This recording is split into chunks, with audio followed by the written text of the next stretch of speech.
दोस्तों, let's preparation channel पर आप लोग का बहुत बहुत स्वागत है। तो आज हम लोग समसामयिक घटना चक्र बीपीएससी का पूर्वावलोकन हल प्रश्न पत्र सॉल्व करेंगे। सामान्य अध्ययन का यह बुक है जो कि इसमें 38वीं बीपीएससी से लेकर 67वीं बीपीएससी तक का क्वेश्चन आंसर दिया हुआ है। तो आइए वीडियो शुरू करते हैं। प्राचीन भारत का इतिहास। क्वेश्चन नंबर 1, भारत में पशुपालन एवं कृषि के प्राचीनतम साक्ष्य प्राप्त हुए हैं। कहाँ से? मेहरगढ़ से प्राप्त हुए हैं। आइए व्याख्या देखते हैं। तो भारतीय उपमहाद्वीप में पशुपालन एवं कृषि का प्रारंभिक स्थल मेहरगढ़ को माना जाता है। 7000 से 5500 ईसा पूर्व के मध्य मानव बसाव का क्षेत्र था। कुछ विद्वान मेहरगढ़ में पशुपालन का काल 8500 ईसा पूर्व से मानते हैं। नवीनतम खोजों के आधार पर भारतीय उपमहाद्वीप में प्राचीनतम कृषि साक्ष्य वाला स्थल उत्तर प्रदेश के संत कबीर नगर जिले में स्थित लहुरा देव है। संत कबीर नगर जिले में स्थित लहुरा देव है। यहाँ से 7000 ईसा पूर्व से 9000 ईसा पूर्व के मध्य मानव के बसने तथा निश्चित तौर पर 6400 ईसा पूर्व के चावल के साक्ष्य प्राप्त हुए हैं। उल्लेखनीय है कि इस नवीनतम खोज के पूर्व भारतीय उपमहाद्वीप का प्राचीनतम कृषि साक्ष्य वाला स्थल मेहरगढ़ पाकिस्तान के बलूचिस्तान में स्थित है। यहाँ से 7000 से 5500 ईसा पूर्व के गेहूं के साक्ष्य मिले हैं। इसके साथ ही चावल के साक्ष्य वाला स्थल कोल्डिहवा है जो प्रयागराज जिले में बेलन नदी के तट पर स्थित है, उत्तर प्रदेश में। यहाँ से 6500 ईसा पूर्व के चावल की भूसी के साक्ष्य मिले हैं। क्वेश्चन पूछ सकता है चावल के भूसी के साक्ष्य कहाँ मिले हैं, तो आप बता देंगे कोल्डिहवा में ऐसा माना जाता है। निम्नलिखित में से, चलिए क्वेश्चन नंबर 2 देखते हैं।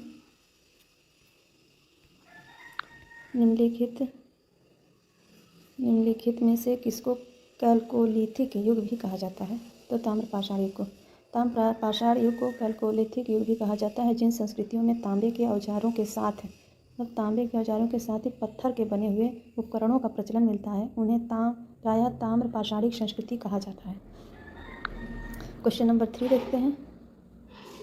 क्वेश्चन नंबर 3 है, हड़प्पा में मिट्टी के बर्तनों पर सामान्यतः किस रंग का उपयोग हुआ है? तो लाल रंग का।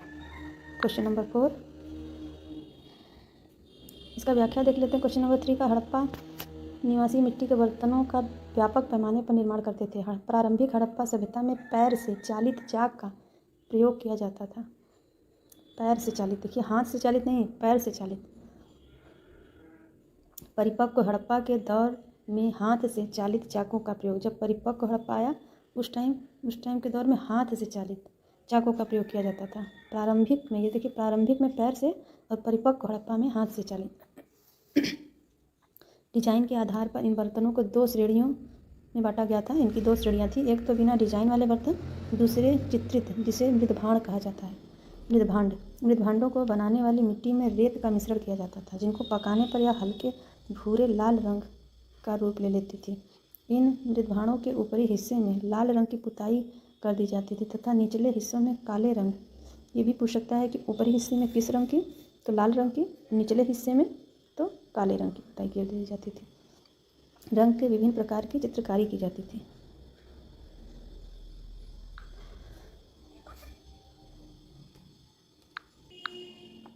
क्वेश्चन नंबर 4 है, सिंधु सभ्यता निम्नलिखित में से किस युग में पड़ता है? तो यह आदि ऐतिहासिक काल में पड़ता है।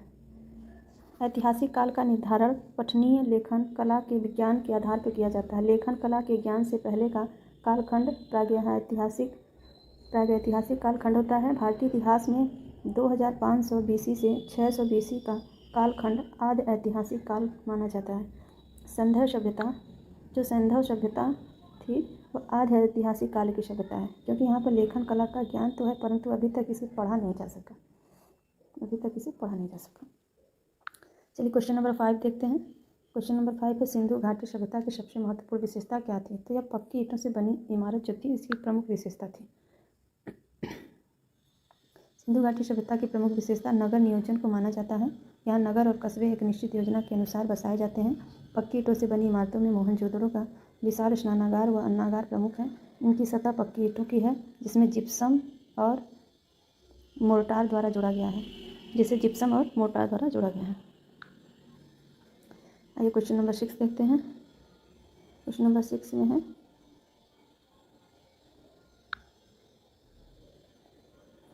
निम्नलिखित में से कौन सा एक हड़प्पा का बंदरगाह है? तो लोथल। हड़प्पी नगर लोथल गुजरात के अहमदाबाद जिले में भोगवा नदी के किनारे स्थित है। यहाँ की सर्वाधिक महत्वपूर्ण उपलब्धि हड़प्पा कालीन बंदरगाह है। क्वेश्चन नंबर 7, निम्नलिखित में से कौन सा हड़प्पा कालीन स्थल गुजरात में है? तो गुजरात में जो है वो लोथल है। निम्नलिखित में से किस हड़प्पा कालीन स्थल से टेराकोटा का हल प्राप्त हुआ है? तो टेराकोटा का हल जो है वो बनावली से प्राप्त हुआ है। हरियाणा के फतेहाबाद जिले में स्थित बनावली से टेराकोटा का हल प्राप्त हुआ है। क्वेश्चन नंबर 9 देखते हैं। निम्नलिखित में से किस हड़प्पन नगर में जूते हुए खेत के निशान मिले हैं? कालीबंगा से मिला है। आइए व्याख्या देखते हैं। प्रश्नगत हड़प्पा सभ्यता के स्थलों में से खंभात की खाड़ी के निकट स्थित लोथल के से गोदीवाड़ा के साक्ष्य मिले हैं। राजस्थान के हनुमान जिले में घग्गर नदी के किनारे स्थित कालीबंगा से जूते हुए खेत के साक्ष्य मिले हैं। गुजरात के धोलावीरा से हड़प्पा लिपि के बड़े आकार के 10 चिन्हों वाला एक शिलालेख मिला है। हरियाणा के फतेहाबाद जिले में स्थित बनावली से पक्की ईंट की बनी हुई हल की प्रतिकृति मिली है। क्वेश्चन नंबर 10, निम्नलिखित में से कौन हड़प्पा और मोहनजोदड़ो के उत्खनन से संबंधित नहीं थे? तो R.D. बनर्जी थे, ये भी थे, K.N. दीक्षित भी थे, और देखिए M.S. वत्स भी थे। इसका मतलब ये नहीं थे। तो हमारा आंसर डी सही हो जाएगा। आइए व्याख्या देखते हैं। वर्ष 2021 में दयाराम साहनी ने हड़प्पा का सर्वेक्षण किया। वर्ष 26-27 से 33-34 में माधव स्वरूप वत्स हड़प्पा के उत्खनन कार्य से संबंधित रहे। मोहनजोदड़ो की खोज वर्ष 22 में राखलदास बनर्जी ने की तथा इसके पुरातात्विक महत्व की ओर ध्यान आकर्षित किया। उनके अतिरिक्त कुछ अन्य विद्वान भी थे, जिनमें N.K. दीक्षित, R.नेस्ट मैके, R.L. Stein, A. Ghosh, J.P. Joshi आदि ने भी इस सभ्यता की खोज में महत्वपूर्ण योगदान दिया। अतः स्पष्ट है कि B.A. स्मिथ हड़प्पा कालीन सभ्यता की खोज से संबंधित नहीं रहे, बल्कि ये भारत विद्यों कला इतिहासकार के रूप में प्रसिद्ध थे। क्वेश्चन नंबर 11, बोगजकोई का महत्व इसलिए है कि वहाँ जो शिलालेख प्राप्त हुए हैं उनमें वैदिक देवी एवं देवताओं का वर्णन मिलता है। बोगजकोई एशिया माइनर से 14वीं शताब्दी के ईसा पूर्व के कुछ अभिलेख मिले हैं। इस अभिलेख में ऐसे राजाओं का उल्लेख आया है जिनके नाम आर्यों जैसे थे और जो संधियों के साक्ष्यों तथा रक्षा के लिए इंद्र, मित्र, वरुण एवं नक्षत्र देवताओं का आह्वान करते थे। इससे ज्ञात होता है कि वैदिक आर्य ईरान से होकर ही भारत आए होंगे। 10 राजाओं का युद्ध। प्रसिद्ध 10 राजाओं का युद्ध। क्वेश्चन नंबर 12 जो है प्रसिद्ध 10 राजाओं का युद्ध किस नदी के तट पर लड़ा गया? तो यह है परुशली नदी के तट पर। 10 राज्य युद्ध। 10 राजाओं का युद्ध परुशली नदी वर्तमान में रावी के तट पर लड़ा गया, जिसमें भारतों के राजा सुदास ने 10 राजाओं के एक संघ को हराया। इस संघ में आर्यों के प्रमुख जन अनु, दुह, यदु, पुरु, दुर्वसु तथा 5 लघु जनजातियों का समूह सम्मिलित था, जिसके पुरोहित विश्वामित्र थे। ऋग्वेद का कौन सा मंडल पूर्णतः सोम को समर्पित है? तो ऋग्वेद का जो 9वां मंडल है वह पूर्णतः सोम को समर्पित है। ऋग्वेद में कुल 10 मंडल हैं। 9वां मंडल के सभी 114 मंत्र सोम को समर्पित हैं। सोम आर्यों का प्रमुख पेय था,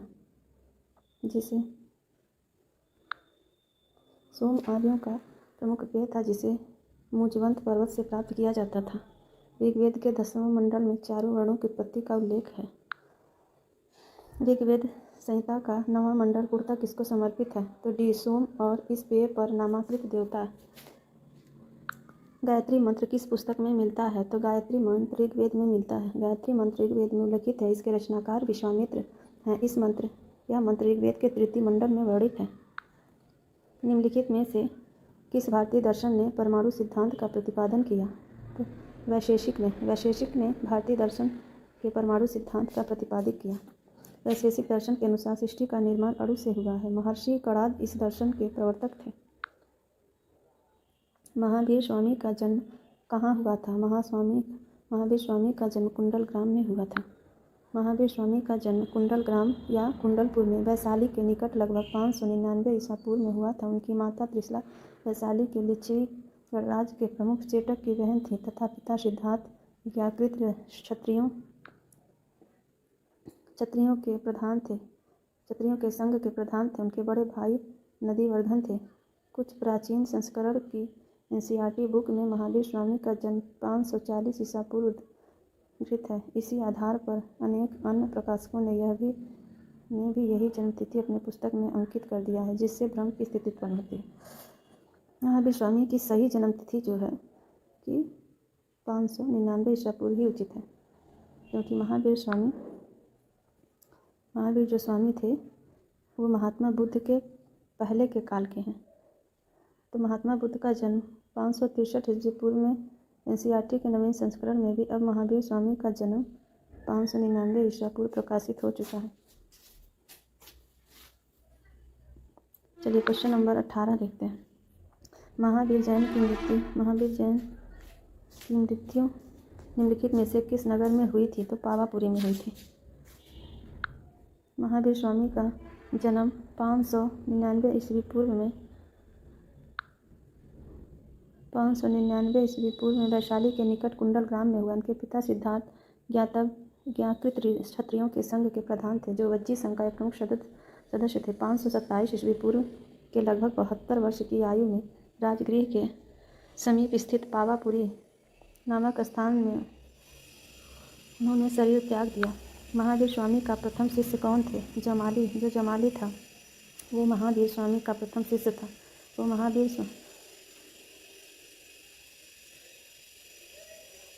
जमाली महावीर स्वामी का दामाद था। तो महावीर स्वामी का जन्म क्षत्रिय वंश के सिद्धार्थ के यहाँ 599 ईसा पूर्व में हुआ। उनकी पत्नी का नाम यशोदा, उनसे प्रियदर्शना नामक एक पुत्री उत्पन्न हुई। उसी पुत्री का विवाह जमाली नाम के क्षत्रिय से हुआ, जो बाद में महावीर स्वामी का अनुयायी बन गया। यह उनका प्रथम शिष्य था। जमाली ने बाद में महावीर का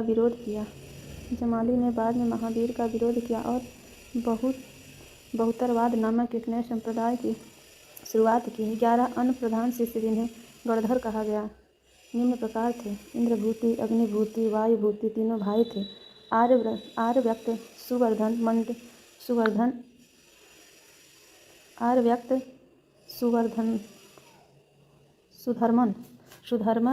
मंडिक पुत्र, मौर्यपुत्र,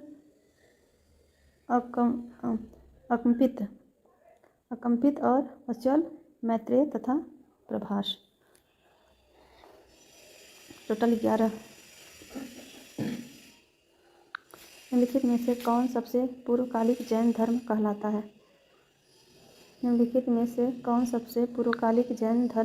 है? तो सबसे पूर्वकालिक जैन धर्म जो है 14 पूर्व है। कौन सबसे पूर्वकालिक जैन धर्म? 12 उपांग, 14 पूर्व, उपपूर्व, 12 अंग, ये सब गलत है। 14 पूर्व जो दिया हुआ है वही राइट है। 14 पूर्व प्राचीनतम ग्रंथ है। अंतिम नंद राजा के समय में संभूत विजय तथा भद्रबाहु संघ के अध्यक्ष थे तथा ये ही महावीर द्वारा प्रदत्त 14 पूर्व के विषय के जानने वाले अंतिम व्यक्ति थे। 12 अंग में जैन सिद्धांतों का संकलन प्रथम जैन सभा में किया गया। महात्मा बुद्ध ने अपना पहला धर्म चक्र प्रवर्तन किस स्थान पर दिया? तो यह सारनाथ, वाराणसी, उत्तर प्रदेश में।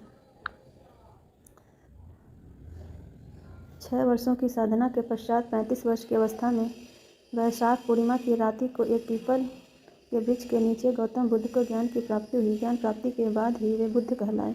ज्ञान प्राप्ति के पश्चात गौतम बुद्ध ने अपने मत का प्रचार किया। उरुवेला से वे सबसे पहले ऋषिपत्तनम, वर्तमान में सारनाथ आए। यहाँ उन्होंने 5 ब्राह्मण सन्यासियों को पहला उपदेश दिया। इस प्रथम उपदेश को धर्म चक्र प्रवर्तन कहा जाता है। यह उपदेश दुख सुख के कारणों, दुख का अंत, उनके समाधान से संबंधित है। इसे 4 आर्य सत्य भी कहा जाता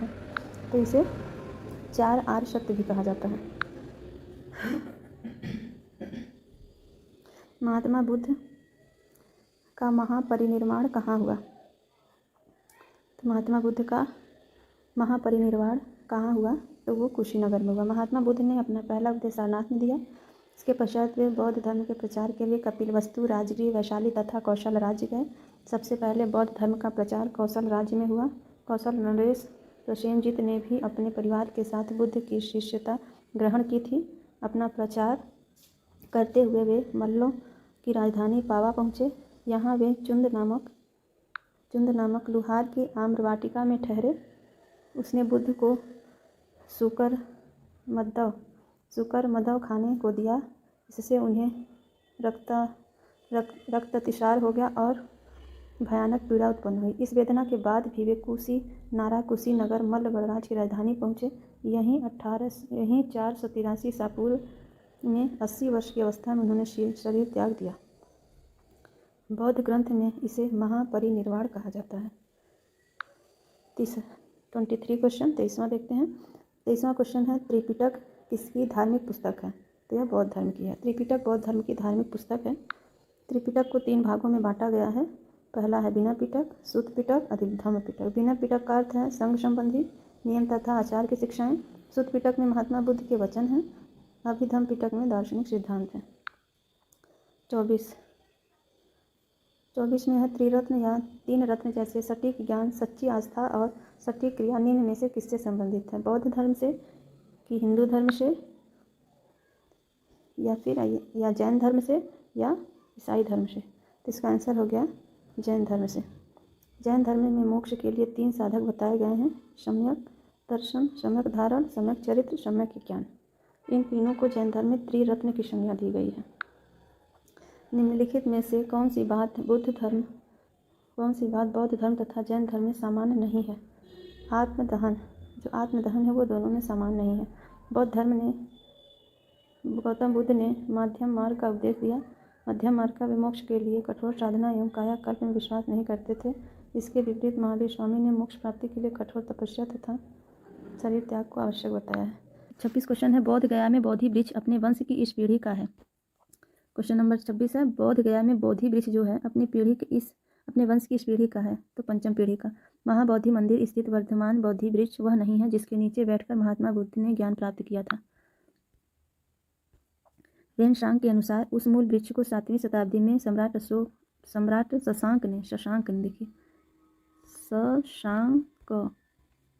शशांक ने नष्ट कर दिया था। इसके बाद इस स्थान पर 2 और वृक्ष रोपित हुए और नष्ट हुए।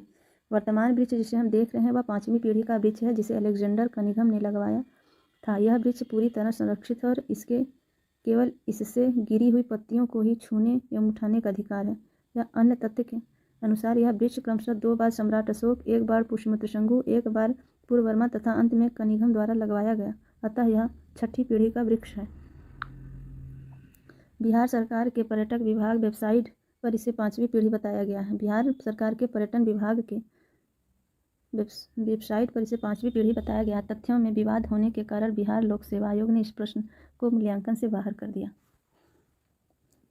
2 बार सम्राट अशोक, 1 बार पुष्यमित्र शंगु, 1 बार पुरवर्मा, तो 2, 3, 4, कनिंघम 5 तो हुआ। यानी कैसे 6? अच्छा, इसके पहले बार जो था, हाँ तो 6ठा तो हो गया। इसके पहले जो पहला वृक्ष था उसे तो गिना जाएगा। बराबर की गुफाओं का उपयोग किसने आश्रय गृह के रूप में किया था? बराबर की गुफाओं का उपयोग किसने आश्रय गृह के रूप में किया था? तो आजीविकों ने किया था। मौर्य युग में पर्वत गुफाओं को काट करके निवास स्थान बनाने की कला का पूर्व विकास हुआ। अशोक तथा उसके पौत्र दशरथ के समय में बराबर तथा नागार्जुन पहाड़ियों को काट कर आजीविकों के लिए आवास बनाए गए। अशोक के समय बराबर पहाड़ी की गुफाओं में सुदामा गुफा तथा कर्ण चौपड़ नामक गुफा सर्वप्रसिद्ध है। आजीवक संप्रदाय के संस्थापक कौन थे?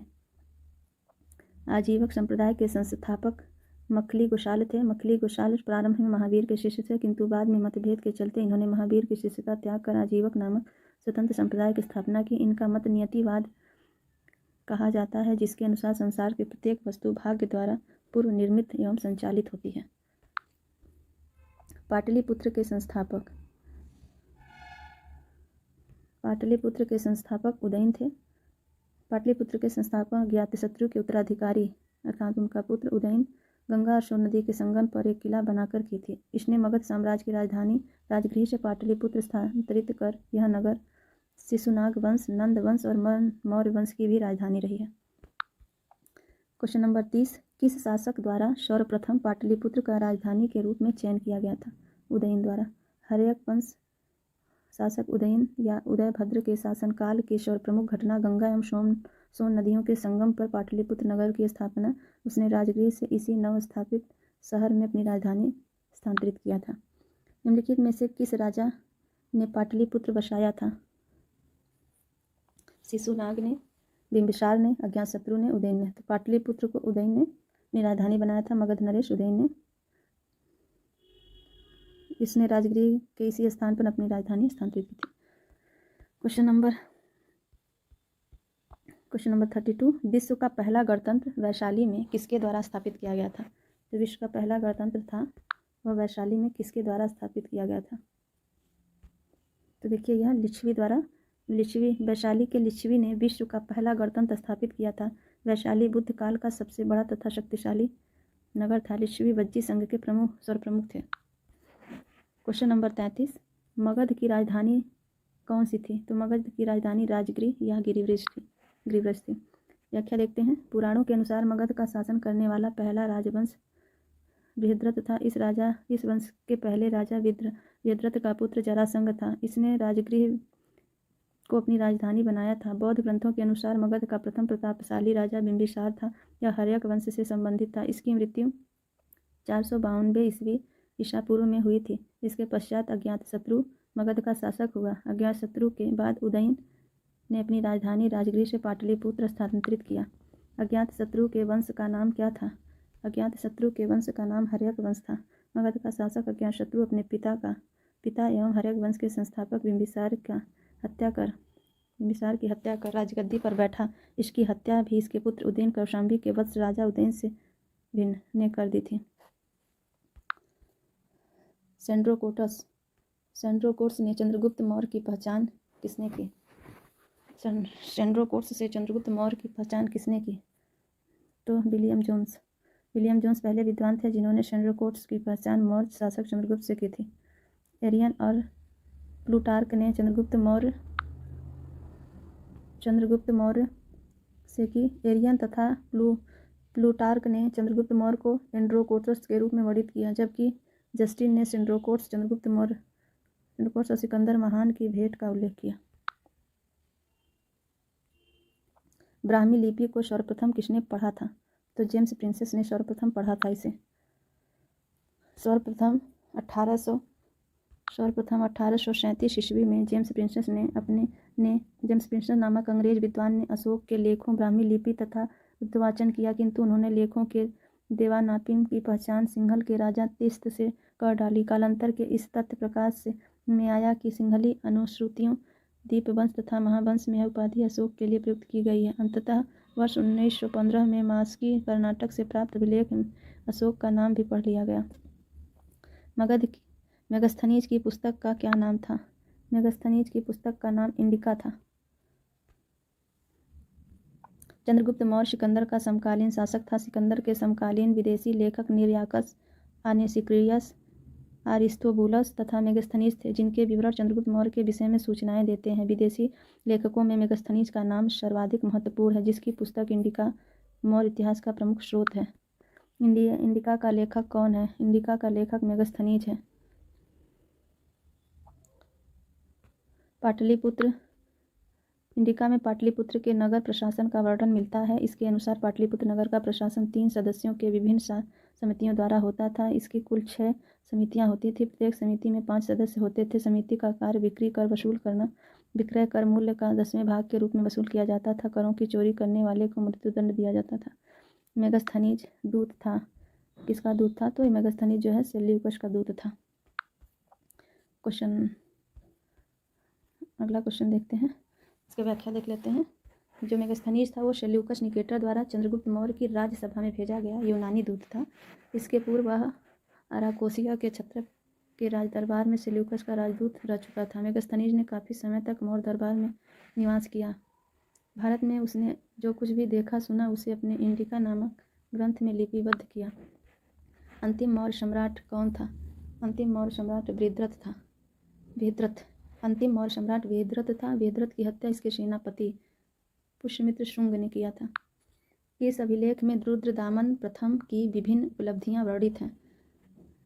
किस अभिलेख में रुद्रदामन प्रथम की विभिन्न उपलब्धियां वर्णित हैं? तो जूनागढ़ में गुजरात के जूनागढ़ से रुद्रदामन 130 से 150 ईस्वी का एक अभिलेख प्राप्त हुआ है। यह जिस शिला पर उत्कीर्ण है उसी पर अशोक के 14वां प्रज्ञापनों की एक प्रति तथा स्कंदगुप्त के 2 लेखों भी खुदे हुए हैं।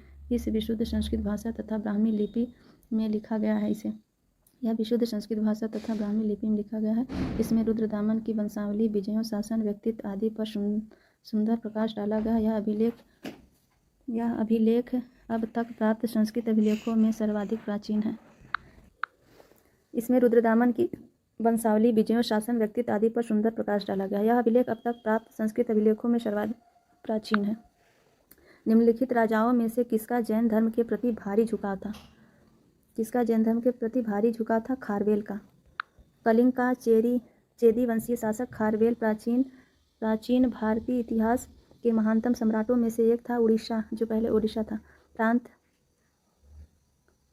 प्रांत के भुवनेश्वर से 3 किलोमीटर की दूरी पर स्थित उदयगिरी पहाड़ी की हाथी गुफा से उनका एक बिना तिथि का अभिलेख प्राप्त हुआ है, जो यह उड़ीसा में है, हाथी गुफा।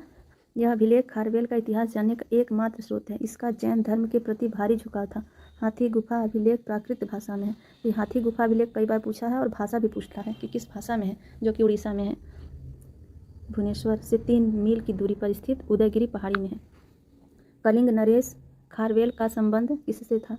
जो कलिंग नरेश खारवेल थे, उनका संबंध किससे था?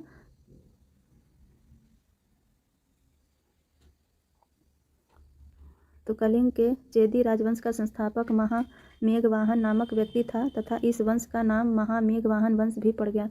इस वंश का सर्वाधिक शक्तिशाली राजा खारवेल हुआ। खारवेल के इतिहास अध्ययन का एकमात्र साधन हाथी गुफा अभिलेख है।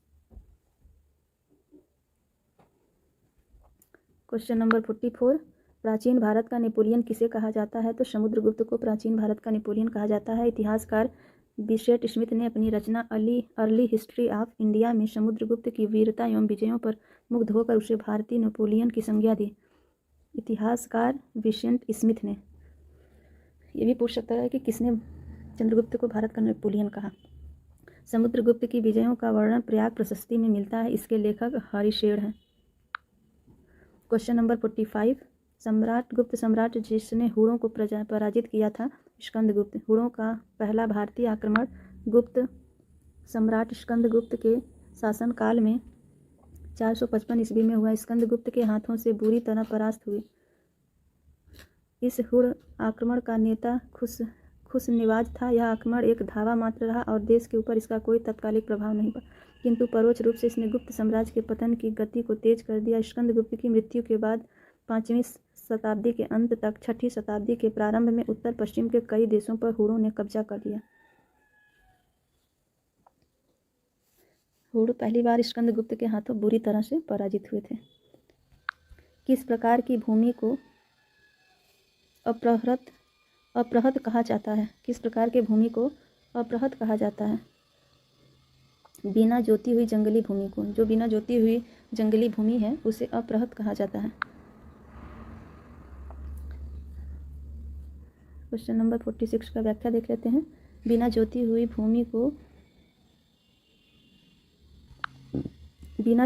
भूमि वह भूमि जिस पर खेती न की गई हो अपृहत भूमि कहलाता है। यह गुप्तकालीन राज व्यवस्था का एक पद है।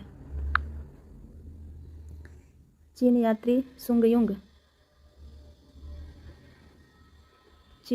सुंगयुंग ने भारत की यात्रा की थी 515 ईसा पूर्व से 520 ईसा पूर्व तक। चीनी यात्री सुंगयुंग ने 518 ईस्वी में भारत आया। 518 ईस्वी में भारत आया। उसने 3 वर्षों की यात्रा बौद्ध धर्म की कृतियाँ एकत्रित की थी। हर्यक वंश 48 क्वेश्चन, हर्यक वंश के शासनकाल में किस चीनी यात्री ने भारत की यात्रा की थी? तो हर्षवर्धन के शासनकाल में किस चीनी यात्री ने भारत की यात्रा की थी? तो ह्वेनसांग ने किया था। हर्षवर्धन के समय की सर्वप्रमुख घटना चीनी यात्री वेनसांग के भारत आगमन की है। उसकी उत्कृष्ट अभिलाषा महात्मा बुद्ध के चरण चिन्हों द्वारा पवित्र किए गए स्थानों को देखने एवं पवित्र बौद्ध ग्रंथों का अध्ययन करने की थी, जो उन दिनों भारत में सुलभ थे। इस उद्देश्य की पूर्ति हेतु उसने तांग शासकों की राजधानी चंगन से भारत के लिए 629 ईस्वी में प्रस्थान किया। अपनी भारत यात्रा के ऊपर उसने ग्रंथ लिखा, जिसे सी यू की कहा जाता है। सी यू की ऐसे याद कर सकते हैं, सी यू की के ऐसे।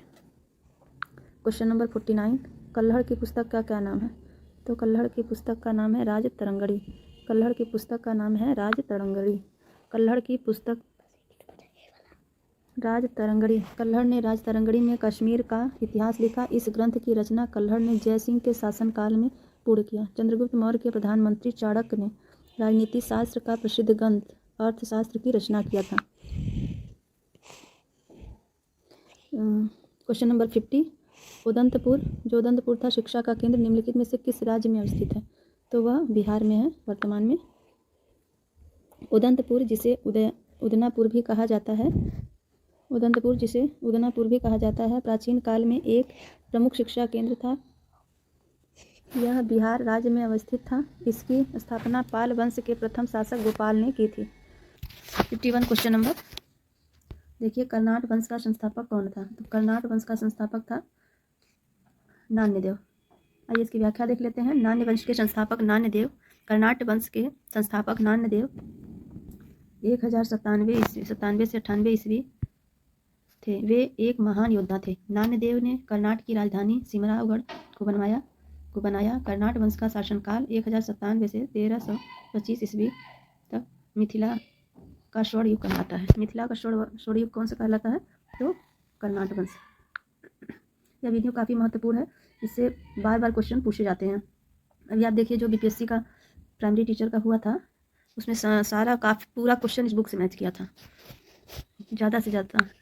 यही सारे क्वेश्चन घुमा फिरा करके सारे एग्जाम में पूछता है। देखिए, बीपीएससी 60वीं और 62वीं में यह क्वेश्चन पूछा गया है, 2016 में पूछा गया प्री में। तो क्वेश्चन नंबर 52 देखते हैं। कर्नाट वंश का अंतिम शासक कौन था? तो अंतिम शासक हरि सिंह था। कर्नाट वंश के अंतिम शासक हरि सिंह देव थे। ये कला और साहित्य के महान संरक्षक थे। इन्होंने पंजी व्यवस्था की शुरुआत की थी।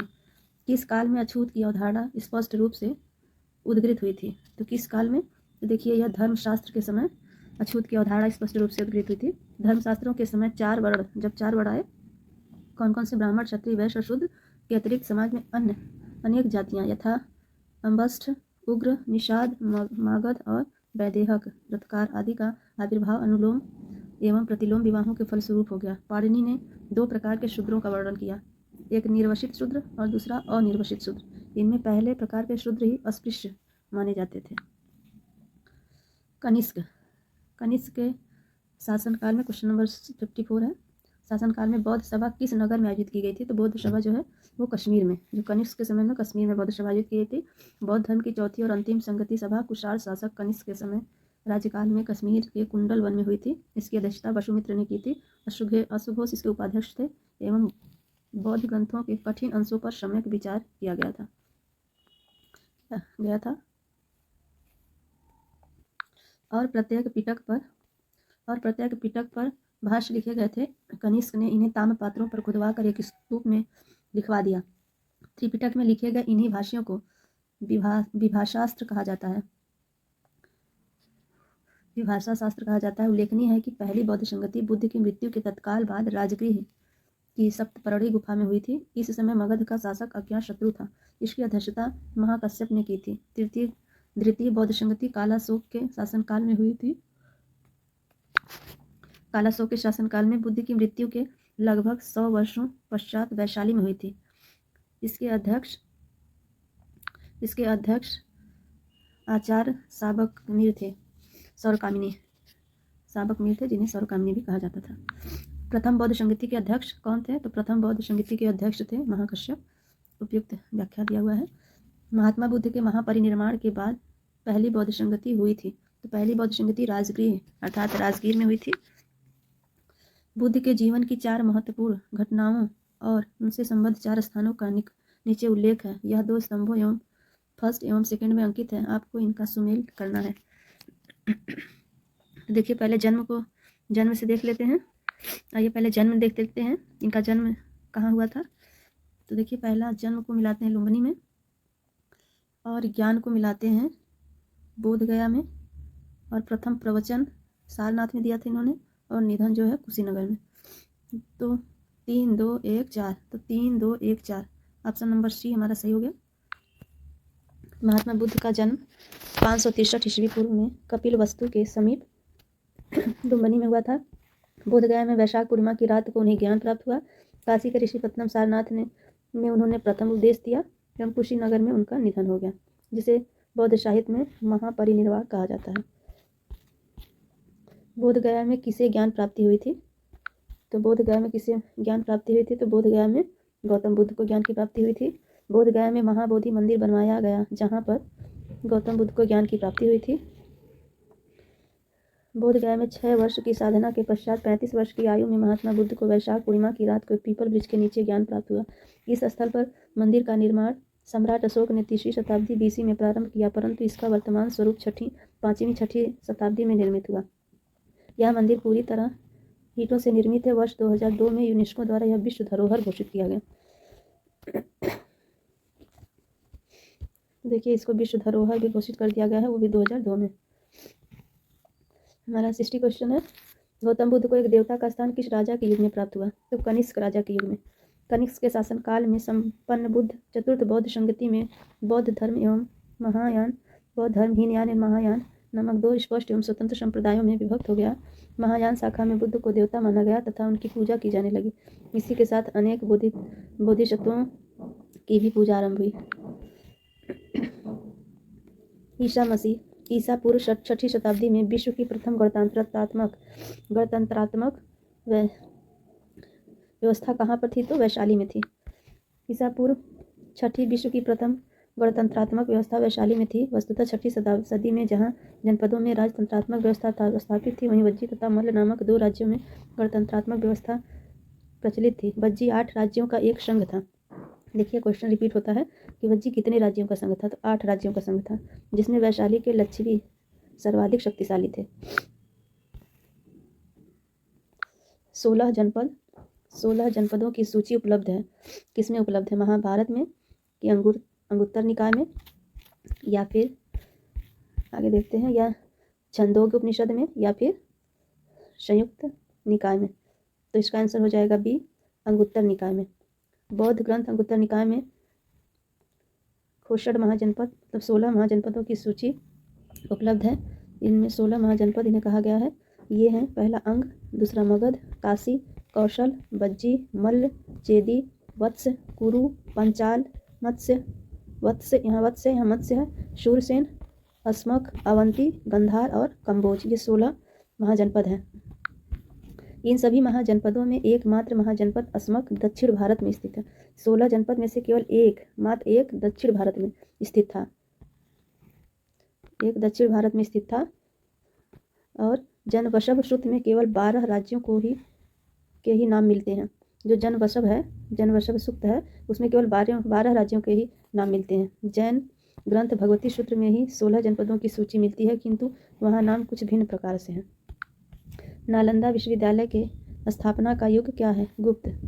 नालंदा एक विख्यात बौद्ध पीठ एवं विश्वविद्यालय था। यह दक्षिण बिहार में राजगीर के निकट स्थित था। इसके ध्वंसावशेष बड़ा ग्राम से दूर तक आज भी बिखरे पड़े हैं। 5वीं शताब्दी के मध्य गुप्तों के समय में नालंदा विश्वविद्यालय अस्तित्व में आया। सर्वप्रथम कुमार गुप्त प्रथम ने नालंदा बौद्ध विहार को दान दिया, और बाद में बुद्धगुप्त तथा तथागत गुप्त तथा बालादित्य नामक गुप्त शासकों ने भी इस विहार को दान दिए। नालंदा विश्वविद्यालय किस लिए विश्व प्रसिद्ध था? तो यह बौद्ध धर्म दर्शन के लिए विश्व प्रसिद्ध था। यह बौद्ध दर्शन के अध्ययन के लिए विश्व प्रसिद्ध था। उसी के अध्ययन के लिए चीनी यात्री ह्वेनसांग यहाँ आया था। मध्यकालीन भारत में मनसबदारी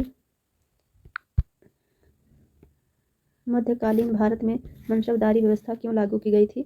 तो सैनिकों की सुगमता से भर्ती के लिए। मनसबदारी व्यवस्था एक विशिष्ट शासन व्यवस्था थी। मनसबदारी व्यवस्था एक विशिष्ट प्रशासनिक व्यवस्था थी, जिसका प्रचलन मुगल शासक अकबर द्वारा किया गया था। मनसब द्वारा 3 बातें निर्धारित होती थीं। पहला, पदाधिकारी का वरीयता क्रम, दूसरा वेतनमान, तीसरा सैनिक का उत्तरदायित्व। सैनिक उत्तरदायित्व में मनसबदार को अपने मनसब के अनुसार सैनिकों को रखना पड़ता था। इस व्यवस्था से राज्य ने सैनिकों के प्रत्यक्ष भर्ती और रखरखाव के उत्तरदायित्व मनसबदारों पर डाल दिया था, जिसके बदले मनसबदार को नगद या जागीर प्रदान की जाती थी। अगला क्वेश्चन देखते हैं 66। नीचे 2 वक्तव्य दिए गए हैं जिनमें एक कथन ए और दूसरा आर है। दोनों को ध्यानपूर्वक पढ़ें। कथन ये है, 12वीं शताब्दी के अंत तक नालंदा महाविहार का पतन हो गया था। कारक आर, महाविहार को राजकीय प्रश्रय मिलना बंद हो गया था। उपयुक्त दोनों वक्तव्यों के संदर्भ में निम्नलिखित में से कौन सही है? आइए देखते हैं। दोनों ए और आर सही हैं और परंतु आर ए की व्याख्या नहीं करता है। क्वेश्चन नंबर 20 सही है। नालंदा में एक विख्यात बौद्धपीठ एवं विश्वविद्यालय था। यह दक्षिण बिहार में राजगीर, वर्तमान में राजगीर के निकट स्थित था। 5वीं शताब्दी के मध्य गुप्तों के समय में नालंदा विश्वविद्यालय अस्तित्व में आया। 12वीं सदी के अंत तक मुस्लिम आक्रामक के फलस्वरूप महाविहार का पतन हो गया।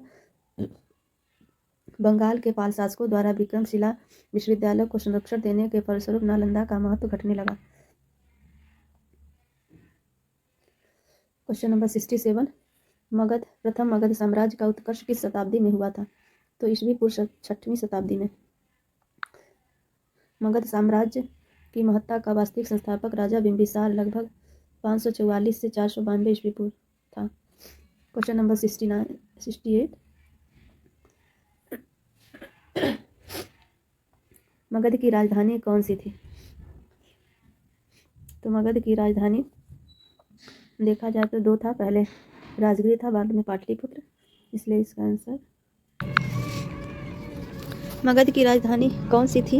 इसमें देखिए 2 विकल्प सही था, ए और सी। मगध की आरंभिक राजधानी गिरिब्रिज अर्थात राजगीर था। बाद में उदय ने इसे पाटलिपुत्र राजधानी बनाया था, जो गुप्त काल तक मगध की राजधानी बनी रही। मगध साम्राज्य पर शासन करने वाले प्रथम राजवंश के विषय में बौद्ध ग्रंथों एवं पुराणों में अलग अलग विवरण मिलता है। पुराणों के अनुसार मगध पर शासन करने वाला पहला राजवंश बृहद्रथ वंश था। इस वंश का पहला राजा जरासंध था, जिसने गिरिब्रिज को अपना राजधानी बनाया था। प्राचीन महाजनपद मगध की प्रथम राजधानी कौन सी थी? तो प्रथम राजधानी जो थी वो देखिए इसमें से कोई नहीं, क्योंकि प्रथम राजधानी आप देखे थे कि राजगीर अथवा गिरिब्रिज था, तो उपयुक्त में से कोई नहीं आंसर। ये क्वेश्चन नंबर 70 देखते हैं। नंदवंश के पश्चात मगध पर किस राजवंश ने शासन किया था?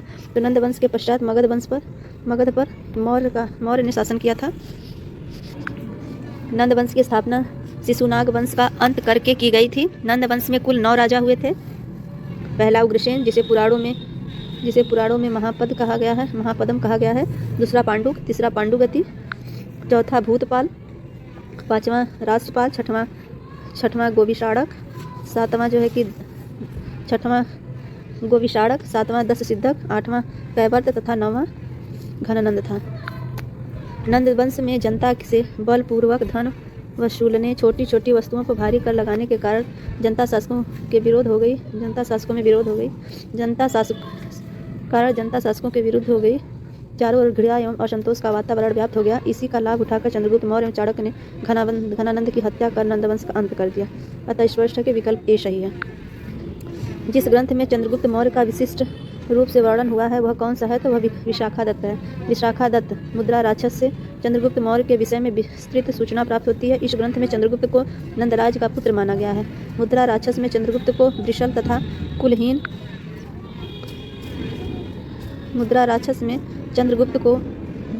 तथा कुलहीन भी कहा गया है।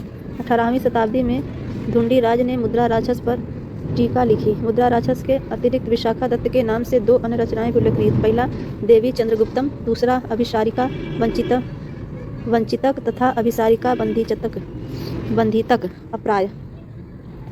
क्वेश्चन नंबर 72 निम्नलिखित में से मगध का कौन सा राजा सिकंदर महान के समकालीन था? तो सिकंदर महान के समकालीन घनानंद था।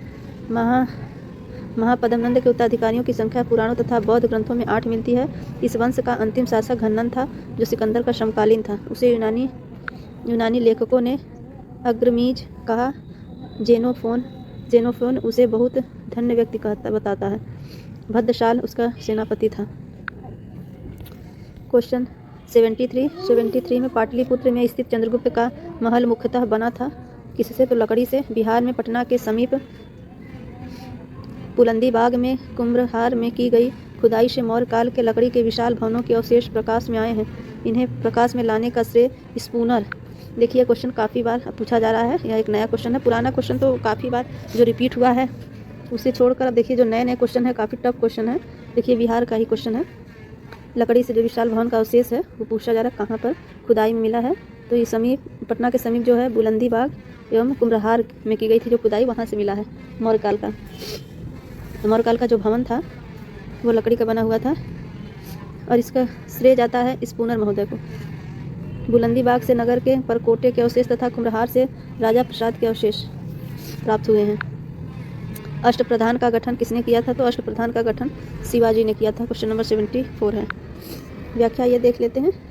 शिवाजी ने राज्य के प्रशासन के लिए केंद्रीय स्तर पर अष्टप्रधान की व्यवस्था की थी जिसके अंतर्गत 8 मंत्रियों को नियुक्त किया गया था। इसमें पेशवा, आमंत्र, मंत्री, सचिव, सुमंत, सेनापति, पंडित राव एवं न्यायाधीश शामिल थे। 8 मंत्री में देखिए पेशवा, आमंत्र, मंत्री, सचिव, सुमंत, सेनापति, पंडित राव और न्यायाधीश शामिल थे। ये शिवाजी के राज प्रशासन में आधुनिक काल के सचिवों की भांति कार्य करते थे। इनका कार्य राजा को परामर्श देना मात्र था। इसे किसी भी अर्थ में मंत्रिमंडल नहीं कहा जा सकता। प्रत्येक मंत्री राजा के प्रति उत्तरदायी था। निम्नलिखित में से किस मौर्य राजा ने दक्कन की विजय प्राप्त की थी? तो दक्कन की विजय चंद्रगुप्त मौर्य ने प्राप्त की थी।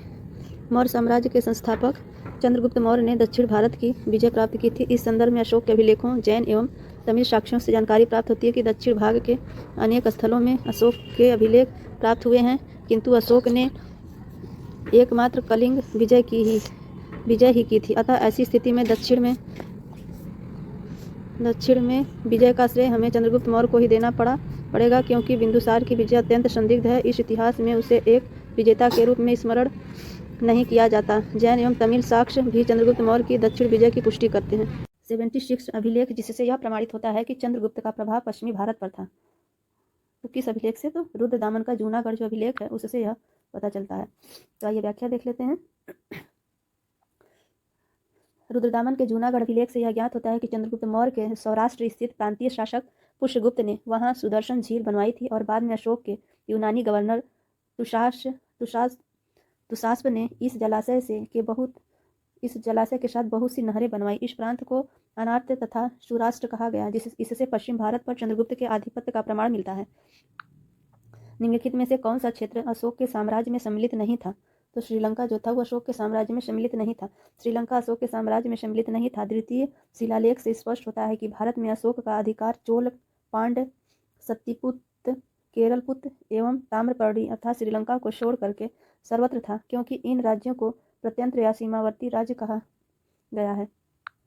अशोक के शासनकाल में बौद्ध सभा किस नगर में आयोजित की गई थी? तो पाटलिपुत्र में। सिंहली अनुश्रियों, दीप वंश और महावंश के अनुसार अशोक के राज्यकाल में पाटलिपुत्र में मुगली पुत्र तीस की अध्यक्षता में तृतीय बौद्ध संगति का आयोजन किया गया था। अशोक के शिलालेख में प्रयुक्त भाषा कौन सी है? तो प्राकृत भाषा है। यह क्वेश्चन काफ़ी बार पूछा गया है। ये काफ़ी 2023 में ये क्वेश्चन पूछा गया है एग्जाम में। इसके अलावा भी 2002 का दिया हुआ है, 2023 में भी ये क्वेश्चन पूछा गया है। अशोक का इतिहास हमें मुख्यतः उसके अभिलेखों से ही प्राप्त होता है। उसके अभिलेखों का विभाजन 3 वर्गों में किया गया है: शिलालेख, स्तंभलेख, गुहालेख।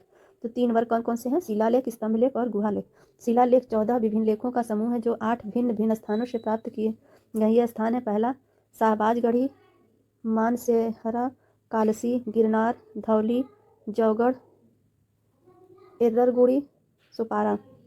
अशोक के अधिकांश अभिलेख प्राकृत भाषा में ब्राह्मी लिपि में लिखे गए हैं। केवल 2 अभिलेखों अशोक के अधिकांश अभिलेख प्राकृत भाषा में ब्राह्मी लिपि में लिखे गए हैं। केवल 2 अभिलेखों शाहबाजगढ़ी एवं मानसेरा की ब्राह्मी लिपि न होकर के खरोष्टी है। तक्षशिला के अरामेयिक लिपि में लिखा गया एक भग्न अभिलेख सेकुना नामक स्थान से यूनानी तथा अरामेयिक लिपियों में लिखा गया द्विभाषी यूनानी एवं सीरियाई भाषा अभिलेख तथा लघमान नामक स्थान से अरामेइक लिपि में लिखा गया अशोक का अभिलेख प्राप्त हुआ है। सीरियाई भाषाभिलेख तथा लघमान नामक स्थान से अरामेइक लिपि में लिखा गया अशोक का अभिलेख प्राप्त हुआ है। निम्नलिखित में से प्राचीन भारत की कौन सी लिपि दाहिने से बाएं की ओर लिखी जाती है? तो वह है खरोष्ठी लिपि। प्राचीन भारत में खरोष्ठी लिपि दाएं से बाएं लिखी जाती थी। इसे पढ़ने का श्रेय मैसन, प्रिंसेस नोरिस लैसेन, कनिघम आदि विद्वानों को है। यह मुख्यतः उत्तर पश्चिम भारत की लिपि है। अशोक के धम्म का मूल संदेश क्या है? अशोक के धम्म का मूल संदेश क्या है? उपयुक्त में से कोई नहीं। अशोक धम्म अर्थात धर्म एक नैतिक संहिता थी। अशोक अपने दूसरे और 7वें शिलालेख के माध्यम से संदेश देता है। अपासिनवे बहुकायाने दया दाने सचे सोचये मायदे साधवे च, अर्थात कम पाप करना, कल्याण करना, दया दान करना, सत्य बोलना, पवित्रता से रहना, स्वभाव से मधुरता तथा साधुता बनाए रखना। इस प्रकार अशोक धम्म के मूल संदेशों में शांति और अहिंसा, बड़ों का सम्मान तथा धार्मिक सहनशीलता निहित है। अतः सही विकल्प ई होगा। केवल वह स्तंभ जिसमें अशोक ने स्वयं को मगध का सम्राट बताया, भाब्रू स्तंभ। भाब्रू स्तंभ बैराट स्तंभ लेख में अशोक ने स्वयं को मगध का सम्राट बताया। पियदसी लाजा मगधम संघम अभिभादेतुनम आहा अपाबा धतम च। यही अभिलेख अशोक को बौद्ध धर्मावलंबी प्रमाणित करता है। अपने अभिलेखों में अशोक समानता किस नाम से जाने जाते हैं? तो अपने अभिलेखों में अशोक समानता प्रियदर्शी नाम से जाने जाते हैं। अशोक के अभिलेखों में सर्वत्र उसे देवनाम प्रियदर्शी देवताओं का प्रिय अथवा देखने में सुंदर देवनाम प्रियदर्शी तथा राजा आदि की उपलब्धियों से संबोधित किया गया है। पुराणों में उसे अशोक वर्धन कहा गया है। कौटिल्य के अर्थशास्त्र में किस पहलू पर प्रकाश डाला गया है? तो राजनीतिक नीतियों के। कौटिल्य के अर्थशास्त्र द्वारा गुप्त मौर्य के शासनकाल की बहुत सी बातों का ज्ञान होता है। वस्तुतः ऐतिहासिक ग्रंथ नहीं है, अपितु राजनीतिक शास्त्र का एक अद्वितीय ग्रंथ है। इसकी तुलना मैकियावेली के प्रिंस से की गई है। कौटिल्य की पुस्तक अर्थशास्त्र किस विषय पर आधारित है? तो कौटिल्य की पुस्तक अर्थशास्त्र इसमें से कोई नहीं। आइए व्याख्या देखते हैं। कौटिल्य चाणक्य द्वारा मौर्य काल में रचित अर्थशास्त्र के सिद्धांतों और अभ्यास की पुस्तक है। इसमें राज्य के लिए मंडल सिद्धांत जो विदेश नीति की व्याख्या करता है। इसके अलावा इसमें सप्तांग सिद्धांत, राजा अमात्य, जनपद, दुर्ग, कोष, दंड एवं मित्र की सर्वप्रथम व्याख्या मिलती है। अर्थशास्त्र में तत्कालीन प्रशासन एवं कृषि, शिल्प एवं व्यापार व्यवस्था की भी विस्तृत जानकारी प्राप्त होती है। मेगस्थनीज ने भारतीय समाज को कितने श्रेणियों में विभाजित किया था? तो 7। मेगस्थनीज ने अपनी पुस्तक इंडिका में भारतीय समाज को 7 श्रेणियों में दार्शनिक, कृषक, पशुपालक, कारीगर, योद्धा, निरीक्षक एवं सभासद भागों में विभाजित किया था। मेगस्थनीज भारतीय समाज में दास प्रथा के प्रचलित होने का उल्लेख नहीं करता। मौर्य काल में कोई भी व्यक्ति न तो अपनी जाति से बाहर विवाह कर सकता है और न ही उससे भिन्न पेशा ही अपना सकता है। मौर्य समाज का 7 वर्गों में विभाजन का विशेष रूप से उल्लेख किया गया है मेगस्थनीज की पुस्तक इंडिका में। Periplus of the Erythraean Sea किसने लिखी है? तो इनमें से कोई नहीं। Periplus of the Erythraeans a Greco Roman periplus है। यह रोमन मिस्र के बंदरगाह, नेविगेशन और व्यापार के अवसरों का वर्णन करता है। इसे लगभग 60 ईस्वी में अलेक्जेंड्रिया के एक अनाम नाविक ने लिखा। इसने भारत से आयात तथा निर्यात की जाने वाले वस्तुओं का भी उल्लेख किया है। वह स्रोत जिसमें पाटलिपुत्र के प्रशासन का वर्णन उपलब्ध है, इंडिका। पाटलिपुत्र नगर का प्रशासन मेगस्थनीज की इंडिका में प्राप्त होता है। मेगस्थनीज ने पाटलिपुत्र के नगर परिषद की 5-5 सदस्यों वाली 6 समितियों का उल्लेख किया है। वह नगर पदाधिकारियों को एस्टिनोमोई कहता है। पाटलिपुत्र को किस शासक ने सर्वप्रथम अपनी राजधानी बनाई थी? तो चंद्रगुप्त मौर्य ने सर्वप्रथम अपनी राजधानी बनाई थी। वस्तुतः पाटलिपुत्र की स्थापना गंगा एवं सोन नदी के संगम पर हर्यक वंशी शासक उदयन ने की थी एवं अपनी राजधानी राजगृह से पाटलिपुत्र स्थानांतरित की थी, किंतु विकल्प में उदयन नहीं है, अतः चंद्रगुप्त मौर्य सही उत्तर होगा। निम्नलिखित में से किसने सर्वप्रथम व्यापक पैमाने पर स्वर्ण मुद्रा का प्रचलन किया था? तो किसने किया था? आइए देखते हैं। तो बीमा कदफिसेस ने किया था। कुषाण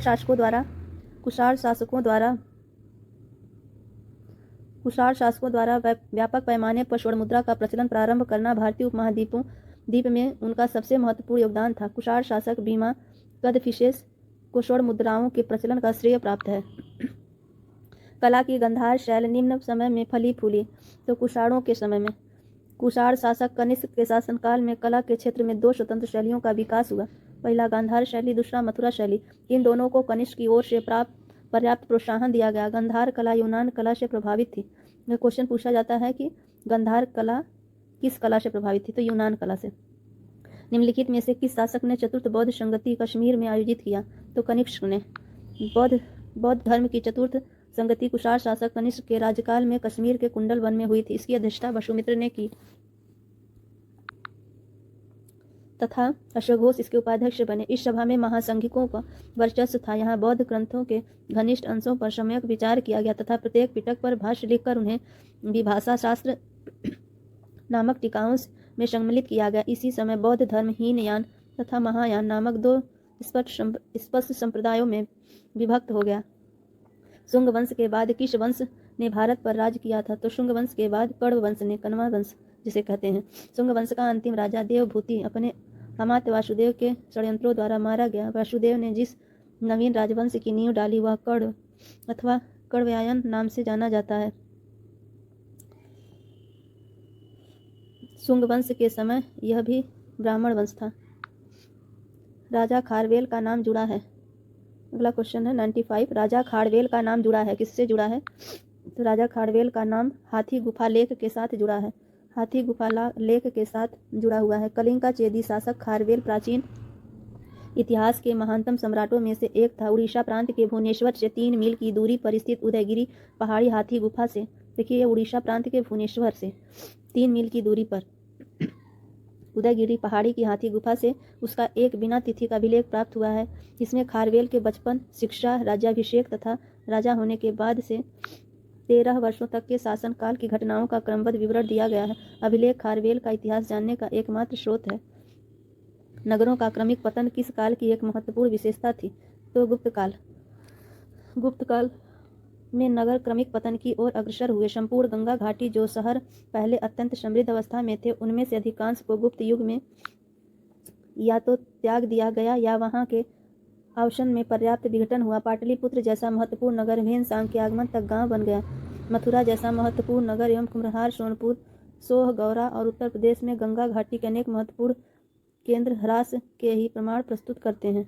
निम्नलिखित में से कौन सा बंदरगाह गुप्त काल में उत्तर भारतीय व्यापार के लिए उपयोग किया जाता था? उपयुक्त में से कोई नहीं। गुप्त काल में बंगाल में ताम्रलिप्ति एक प्रमुख बंदरगाह था, जहां से उत्तर भारत के साथ दक्षिण पूर्व एशिया, चीन, लंका, जावा, सुमात्रा आदि देशों के साथ व्यापार होता था। पश्चिम भारत का प्रमुख बंदरगाह भृगुकच्छ भड़ौच था, जहां से पश्चिमी देश के साथ समुद्री व्यापार होता था। इसके अलावा कल्याण तथा बॉम्बे से भी उत्तर भारतीय व्यापार होता था। किस शासक वंश ने मंदिरों एवं ब्राह्मणों को उसके अधिक ग्राम अनुदान में दिए थे? तो किस शासक वंश ने मंदिर एवं ब्राह्मणों को सबसे अधिक ग्राम अनुदान में दिए थे? तो गुप्त वंश शासक ने अधिक अनुदान दिए थे। गुप्त वंश के शासकों ने मंदिर एवं ब्राह्मणों को सबसे अधिक अनुदान दिए थे। गुप्त लेखों में जिन भूमिदानों का उल्लेख किया गया है उससे यह स्पष्ट होता है कि भूमिदान के साथ साथ गांव की भूमि से उत्पन्न होने वाली आय भी ग्रहिता को सौंप दी जाती थी। गुप्त युग में भूमि राजस्व की दर क्या थी? तो राजस्व की दर उपज का 1/6वां था। गुप्त काल में जो लोग राजकीय भूमि पर कृषि करते थे उन्हें अपनी उपज का एक भाग राजा को कर के रूप में देना पड़ता था, जो कष्टांग होता था। गुप्त अभिलेखों में भूमि को उद्रंग तथा भगाकर भागकर कहा गया है, भगाकर नहीं, भागकर कहा गया है। भागवत संप्रदाय के विकास में किसकी देन अत्यधिक थी? तो भागवत संप्रदाय के विकास में गुप्त वंश की अत्यधिक देन थी। भागवत अथवा वैष्णव धर्म का चरमोत्कर्ष गुप्त राजाओं के शासनकाल में हुआ। गुप्त नरेश वैष्णव मतानुयायी थे तथा इन्होंने इसे अपना राजधर्म बनाया। अधिकांश शासक परम भागवत की उपाधि धारण करते थे। विष्णु का वाहन गरुड़ गुप्तों का राजचिन्ह था। लेकिन में से किसने पहली बार यह व्याख्या की थी कि पृथ्वी के अपनी धुरी पर घूमने के कारण प्रतिदिन सूर्योदय एवं सूर्यास्त होता है? तो आर्यभट्ट ने। देखिए, भारत के आर्यभट्ट प्रथम व्यक्ति थे जिन्होंने यह व्याख्या की थी कि पृथ्वी अपनी धुरी पर घूमने के कारण ही प्रतिदिन सूर्योदय एवं सूर्यास्त होता है। पृथ्वी के अपनी धुरी पर घूमने के कारण ही प्रतिदिन सूर्योदय एवं सूर्यास्त होता है। इनमें से कौन गुप्त काल में औषधि के क्षेत्र में अपने कार्य के लिए जाने जाते हैं? तो उपयुक्त में से कोई नहीं, या उपयुक्त में से एक से अधिक। आइए व्याख्या देखते हैं। सुश्रुत को शाल्य चिकित्सा या शाल्य क्रिया का जनक कहा जाता है। यह काशी के रहने वाले थे। इनका काल लगभग 600 ईसा पूर्व माना जाता है। सोनक ऋग्वेद कालीन ऋषि थे। शूद्रक गुप्त कालीन नाटककार साहित्यकार थे। सौमिला गुप्त कालीन नाटककार हैं जिसे कालिदास के भाष और कवि पुत्र के साथ याद किया जाता है। इस प्रकार गुप्त काल में औषधि के क्षेत्र में उपयुक्त में से किसी ने कार्य नहीं किया था। यद्यपि बिहार लोक सेवा आयोग ने अपने प्रारंभिक उत्तर पत्रक में इसका सही उत्तर ए माना है। चूंकि गुप्त काल का प्रारंभ 275 एडी श्रीगुप्त से प्रारंभ होता है, जो सुश्रुत के सामान्य काल 600 बीसी से 1500 बीसी के करीब 1000 वर्ष बाद का है, इसलिए सुश्रुत को गुप्त काल के समकालीन मानना औचित्यपूर्ण नहीं है। चीनी यात्री ह्वेनसांग किस विश्वविद्यालय में अध्ययन किया था? तो वह नालंदा विश्वविद्यालय में। चीनी यात्री ह्वेनसांग हर्षवर्धन के शासनकाल में भारत आया था। 637 ईस्वी पूर्व में ह्वेनसांग नालंदा विश्वविद्यालय गया। इस समय यहाँ के कुलपति आचार्य शीलभद्र थे। लगभग 1.5 वर्ष तक नालंदा में निवास कर उसने योग शास्त्र का अध्ययन किया। इसके बाद वह बंगाल, उड़ीसा, धान्यकटक होता हुआ कांची पहुंचा। अपनी यात्रा के दूसरे दौर में ह्वेनसांग पुनः नालंदा आया और व्याख्यान दिए। ह्वेनसांग की भारत की यात्रा के समय सूती वस्त्रों के उत्पादन के लिए सबसे प्रसिद्ध केंद्र कौन सा था? तो मथुरा था। चीनी यात्री ह्वेनसांग हर्षवर्धन के समय के शासनकाल में भारत आया था। मथुरा की औद्योगिक नगरी थी। मथुरा एक औद्योगिक नगरी थी। अर्थशास्त्र से ज्ञात होता है कि इसके सूती वस्त्र उत्कृष्टता के लिए प्रसिद्ध थे। ह्वेनसांग ने मथुरा की आर्थिक समृद्धि एवं व्यापारिक प्रगति की पुष्टि की। वह लिखता है कि मथुरा के बाजारों में बिकने वाली वस्तुएं काफ़ी सजा कर रखी जाती थी। Question number 105। कवि बाणभट्ट निवासी थे। कवि बाणभट्ट कहाँ के निवासी थे? तो पाटलिपुत्र के। कवि बाणभट्ट हर्षवर्धन के दरबारी कवि थे। ये पाटलिपुत्र क्षेत्र के निवासी थे। हर्षचरित, कादम्बरी, चंडी शतक इनकी प्रमुख रचनाएं हैं। आइए क्वेश्चन अगला देखते हैं। चीनी यात्री इतसिंह ने बिहार का भ्रमण किया था। लगभग उपयुक्त में से कोई नहीं। चीनी यात्री इतसिंह 671 से 672 ईस्वी में जब वह एक युवक था, अपने 37 बौद्ध सहयोगियों के साथ बुद्ध धर्म के अवशेषों को देखने की इच्छा से उसने पाश्चात्य विश्व का भ्रमण करने का निश्चय किया। वह दक्षिण के समुद्री मार्ग से होकर भारत आया।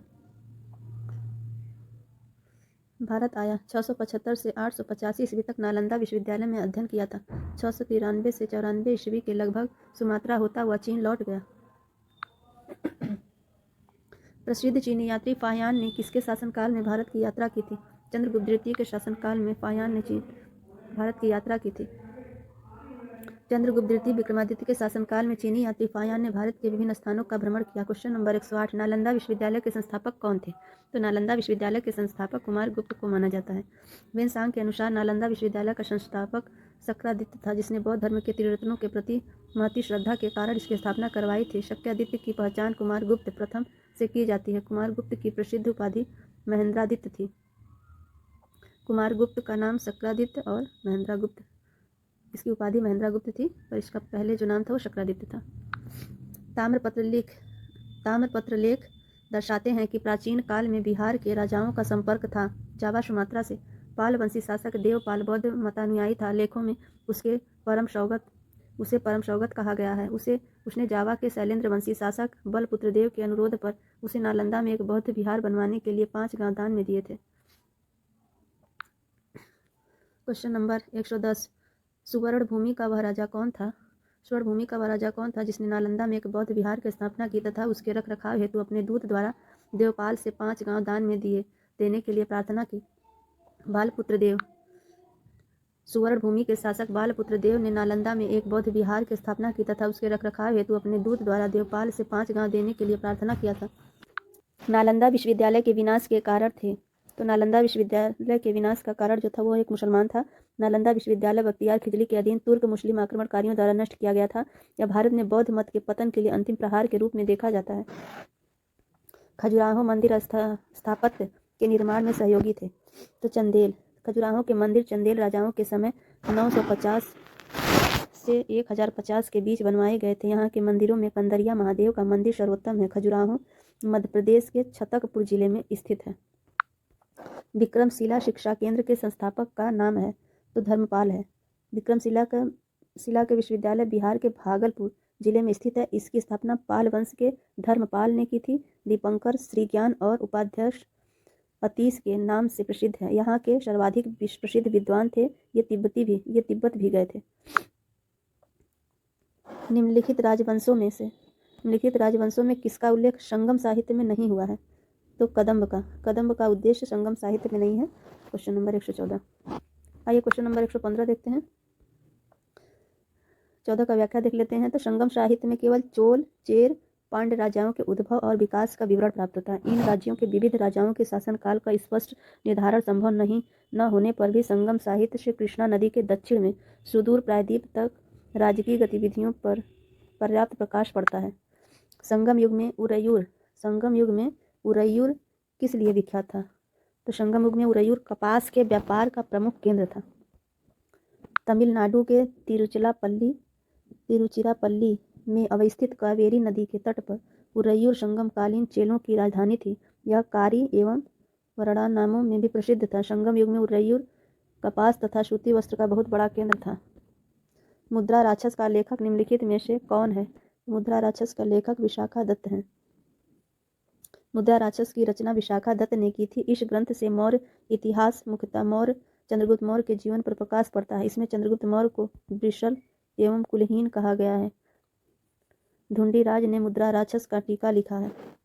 देखिए, पृथ्वीराज रासो के लेखक कौन है? पृथ्वीराज रासो के लेखक चंद्रवरदाई हैं। चौहान वंशी शासक पृथ्वीराज थर्ड पाल पिथौरा के दरबारी कवि चंद्रवरदाई ने पृथ्वीराज रासो की रचना की थी। स्वप्नवासवदत्ता के लेखक अर्थात ऑर्थर कौन है? तो भास हैं। Question number 118। आइए इसकी व्याख्या देखते हैं। महाकवि भास के नाम से 13 नाटक उपलब्ध हुए हैं, जिन्हें 109 में श्री टी गणपति शास्त्री ने ट्रावणकोर राज्य से प्राप्त किया था। इन नाटकों के नाम हैं। पहला प्रतिज्ञा योगंधरायण, तो पहला है प्रतिज्ञा योगंधरायण, दूसरा है स्वप्नवास वदत्ता, तीसरा है उरुभंग, चौथा दूतवाक, पांचवा पंचरात्र, छठवां है बालचरित, सातवां है दूत घटोत्कच, आठवां है कौड़भार, नौवां है मध्यम व्यायोग, 10वां है प्रतिमा नाटक, 11वां है अभिषेक नाटक, 12वां है अभिमारक तथा 13वां है चारुदत्त। कुमार संभवम महाकाव्य किस कवि ने लिखा है? तो कालिदास ने लिखा है। कुमार संभवम महाकाव्य की रचना महाकवि कालिदास ने की थी। इसमें 17 सर्ग हैं, जिनमें प्रकृति चित्रण तथा कार्तिकेय के जन्म कथा वर्णित है। किरात अर्जुनीयम पुस्तक क्वेश्चन नंबर 120। किरात अर्जुनीयम पुस्तक के लेखक कौन है अर्थात किसने लिखा है? तो भारवी ने। किरात अर्जुनीयम पुस्तक के लेखक भारवी हैं। इस पुस्तक की कथा वस्तु महाभारत से ली गई है। इसमें अर्जुन तथा किरात वेशधारी शिव के बीच युद्ध का वर्णन है। उस स्रोत का नाम बताइए जो प्राचीन भारत के व्यापारिक मार्गों पर मौन है। तो मिलिंद पन्हो पाली भाषा में बौद्ध भिक्षु नागसेन द्वारा लिखित मिलिंद पन्हो में नागसेन एवं हिंद यवन शासक मेनांडर के बीच वार्तालाप का वर्णन है। इसमें व्यापारिक मार्गों का वर्णन नहीं मिलता है। हर्षचरित नामक पुस्तक किसने लिखा था? तो हर्षचरित नामक पुस्तक वाणभट्ट ने लिखा था। हर्षचरित ग्रंथ की रचना सुप्रसिद्ध लेखक वाणभट्ट ने की थी। यह वर्धन वंश के इतिहास का प्रमुख स्रोत है। यह आख्यायिका है जिसमें लेखक अपने समकालीन शासक तथा उसके पूर्वजों के जीवन वृत्तांत का वर्णन मिलता है। Question number 123। चोल वंश का संस्थापक कौन था? तो चोल वंश का संस्थापक विजयालय था। क्वेश्चन नंबर 23 का व्याख्या देख लेते हैं। चोल साम्राज्य की स्थापना विजयालय ने किया था, जो प्रारंभ में पल्लवों का एक सामंत सरदार था। उसने 850 ईस्वी में तंजौर को अपने अधिकार में कर लिया। तंजौर के शिव मंदिर, राजराजेश्वर या बृहदीश्वर मंदिर का निर्माण राजा प्रथम के काल में हुआ था। चोल काल किसके लिए प्रसिद्ध था? Question number 124। Question number 124, Chola काल किसके लिए प्रसिद्ध था? तो चोल काल ग्राम पंचायत के लिए प्रसिद्ध था। चोल शासन की सबसे उल्लेखनीय विशेषता स्वायत्तशासी ग्रामीण संस्थाओं के संचालन में परिलक्षित होती है। ग्राम पंचायत चोल काल में प्रसिद्ध था। उत्तर में रूर से प्राप्त अभिलेख से ग्राम सभा के कार्यों आदि का विस्तृत वर्णन प्राप्त होता है। कौन सा मध्यकालीन, क्वेश्चन नंबर 125, कौन सा मध्यकालीन भारतीय समाज व्यापक स्तर पर स्थानीय स्वशासन के लिए प्रसिद्ध था? तो चोल।